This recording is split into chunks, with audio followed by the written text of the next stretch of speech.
Intel is very committed to open source. We have a slight advantage that our main goal in life is to sell hardware.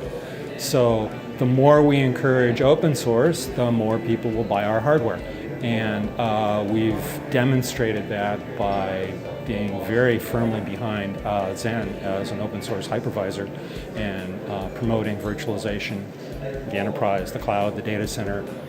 We just want to make it available everywhere if at all possible. The data center is under constant pressure to reduce costs, which means they need to reduce the amount of hardware they have available. Virtualization gives them the ability to utilize excess cycles and basically do more with less. And that's what virtualization gives them, and something like an open source Xen gives them a very cost-effective way of doing that. Intel is recognizing that cloud computing is kind of here to stay, and people really want it. Cloud computing really depends upon a virtualized environment.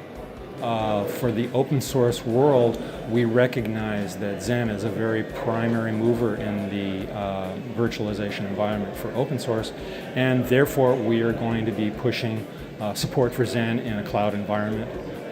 Just going forward, we recognize the cloud needs that, and we're going to provide it. If you want to talk about the difference between Type 1 and Type 2 hypervisors, Type 1 runs in the bare metal, Type 2 runs inside an operating system. So to me, I prefer the security aspects of a very small hypervisor running on bare metal versus a hypervisor running inside the very large attack surface available to an operating system. And from that perspective, Xen clearly is the hypervisor of choice. There will always be a market for Type 1 hypervisors. There'll always be a market for open source hypervisors. Therefore, there'll always be a market for Xen.